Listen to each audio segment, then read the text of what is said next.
Greetings and welcome back. This is Tim. Got a couple of things going on today. First is I've got my Elegoo Mars Pro out. This is not the Pro 2 or the Pro 3. This is the original Mars Pro. For those who aren't familiar, it is a resin printer and it takes a lot more work to print. It's a higher resolution than the AnkerMake and it produces a better print, but to print the benchy on the AnkerMake took about an hour. To print the benchy on the Mars Pro, it took 3.5 hours. And then once you're done printing, you have to use an alcohol bath to clean the print. And then you use a UV light to cure the print, which is what the Mercury does. And I'll show you the prints in a second. I've also got an experiment to do, and you guys are my guinea pigs. I've decided I'm going to upgrade my camera. What I'm recording this on is the iPhone 14 Pro Max, whatever. And I'm not complaining about it, but it's my everyday phone. I want to experiment with improving my video quality, and I'm not a videographer. I didn't go to school for graphic arts or any of that film production. So I want to see what I can do with that. And so here is a quick review of me setting it up, unboxing, setting it up, a Sony ZV-1 and the remote that comes with it.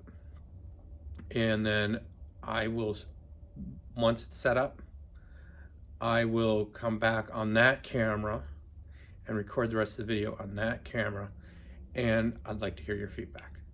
All right, so without further ado, here is a quick unboxing and setup of the new camera.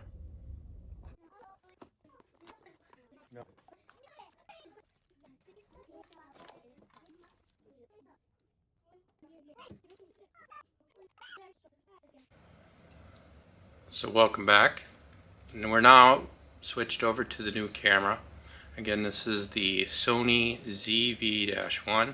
It is not the ZV-1F, which is apparently slightly lower end. Played with it a little bit last night when I was doing that setup, and I had some help with my setup by my daughter and granddaughter, so that was a little interesting. The camera seems okay to me.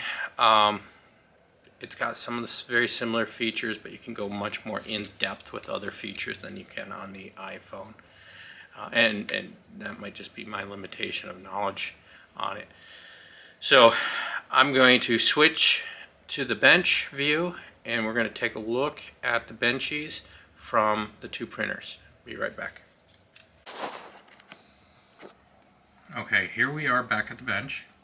And we're looking at the three examples of the benchy. The white one on the right is the PLA one that we looked at previously. That's our baseline benchy. And then we've got the TPU in the middle. And the gray one on the left is the new resin print. And just doing a quick repeat of these two, the resin print has much better detail than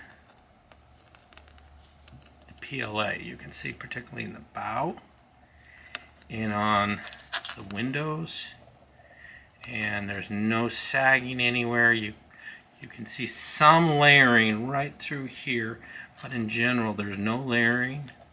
The holes are nice and clear, and it is a better print, but you still can't see the words on the stern. So, is it worth it? If I only could have one printer, I'd still stick with the AnkerMake. Mostly because of the effort to prepare this part once it's printed, and the time to print this part is much more And obviously it's not perfect. Still can't see the words on the bottom. But if I needed a good precise part, I would probably start here. I've tried printing this benchy previously on this printer, and the problem is it prints upside down, so you have a smaller print area, and as the layers go larger and larger, you get to a point where the suction pressure holding the print layer to the bottom of the print bed, to the reservoir, is more than the force of the top layer to the build plate. So I often had it get to about this point and it would stop printing properly because it would break. It'd either stop picking up layers or it would fall off the print bed. So anyway, that is my experience with that, and I will do some more prints and comparisons. For those who aren't familiar, the print bed is much smaller on the resin printers than they are on the PLA printer. So it's just the nature of how it is. There's an LCD screen that masks off areas of the print bed, and then a light shows up through that masking, and whatever's not masked is the print, and it sticks to the print bed, which right now is draining, but normally that it would be horizontal. So as far as the camera, the setup wasn't a problem.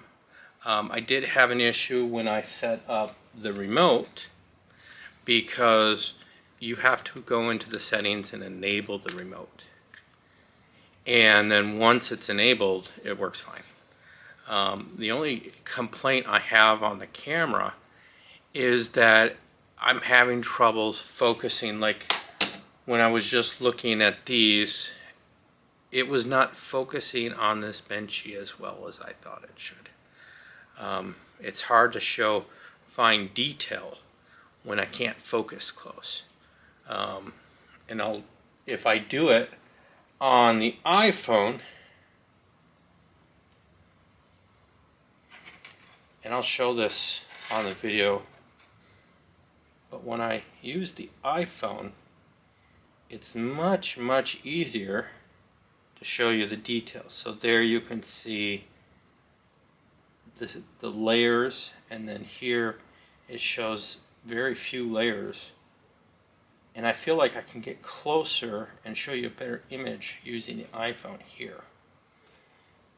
So I will continue to play to see if maybe it's my limitation or if it's the camera.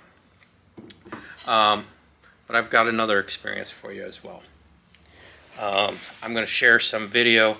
I took my wife, daughter, and granddaughter out to Melting Pot this weekend, and I'm going to put up some of the videos. It's an excellent date restaurant. If you haven't had the opportunity, I would go. Very expensive. For the four of us, it was about $210. And if you're not familiar with the Melting Pot, it is a fondue restaurant. And we got the 4-course bigger night out, and in that you have to have a minimum of 2 people, and they bring out a large pot of cheese, and you choose your cheese, and it's set on a burner in the middle of the table, and you can dip breads or vegetables in the cheese and you eat it, and that's okay. I mean, it wasn't bad. What was weird for us is the main entree, and in the bigger night out you get a lobster tail, and you get an assortment of meats and vegetables, and you take those and you're actually cooking those at the table. We had a 2-burner table, and on one burner we had a boil pot, and I don't remember the specific flavor, but there's a boil pot and you can change the seasoning that's in it. And there is a second burner, and we put a cast iron pan on that, and it just a skillet that you could cook on.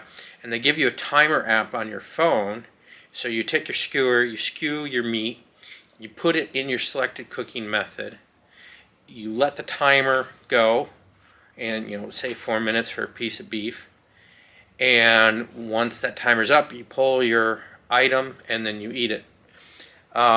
It seemed like a lot of work, and frankly, I go out to cook so I don't, or I go out to eat so I don't have to cook. At this point, the only thing they did for us was the prep and the cleanup. And I guess for once in a while, okay, this will probably be the only time. That's fine. But the dessert was what the girls loved. We did 2 chocolate melting pots. The first one was a flaming turtle, and the second one was just a milk chocolate. And they bring out cookie bits and cake and different other treats, and you dip it in the chocolate and you eat it from the skewer. I wouldn't go with friends and I wouldn't go with business associates because you're swapping spit with them. But to take the girls, that's fine. Take my wife, that's fine. And it was an okay experience. It was unique. If you haven't been, I'd encourage it once. I don't know if I will ever go a second time, though. Some people rave about it. I'm not going to be one. But with that, I'm about to go get on an airplane. I've got to fly to Seattle. And yeah, I'll probably share some of my experience if I see anything interesting while there, or on the way there, or on the way back, and add it on to the end of this video. If you don't see anything at the end of this video, it's because nothing interesting happened in Seattle. And with that, have a good week. We'll talk to you next week.